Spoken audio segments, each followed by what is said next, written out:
ఇప్పుడు Johnny cinema చేస్తున్నప్పుడు కనిపించాడు. ఈ అబ్బాయి ఎవరో కూడా తెలియదు. ఏం చేస్తామంటే నాకు నీతో పాటు పని చేయాలని అన్నాడు. ఎక్కడి నుంచి వచ్చాడు? నెల్లూరు నుంచి.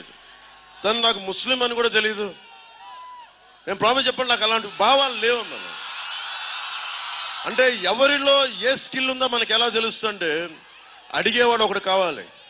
నా దగ్గరికి వచ్చి అడిగితే డాన్సర్ అయ్యాడు, డాన్స్ మాస్టర్ అయ్యాడు, కోరియోగ్రాఫర్ అయ్యాడు. ఈ రోజున మన భారతదేశంలోనే అత్యంత ప్రముఖమైన కోరియోగ్రాఫర్. ఇది మతంతో సంబంధం ఏముంది, కులంతో సంబంధం ఏముంది. అందుకు నేను ముస్లిం సామాజిక వర్గానికి కూడా చెప్తున్నా, జానీని గుండెల్లో పెట్టుకున్న వాడిని ముస్లిం సామాజిక వర్గానికి ఎందుకు అండగా ఉన్నాం. ఇప్పుడు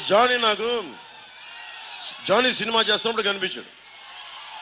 ఈ అబ్బాయి ఎవరో కూడా తెలియదు. ఏం చేస్తామంటే నాకు నీతో పాటు పని చేయాలని అన్నాడు. ఎక్కడి నుంచి వచ్చాడు? నెల్లూరు నుంచి.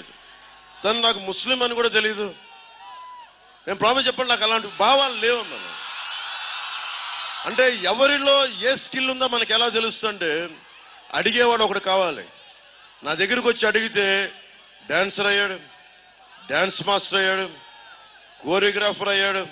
ఈ రోజున మన భారతదేశంలోనే అత్యంత ప్రముఖమైన కోరియోగ్రాఫర్. ఇది మతంతో సంబంధం ఏముంది, కులంతో సంబంధం ఏముంది.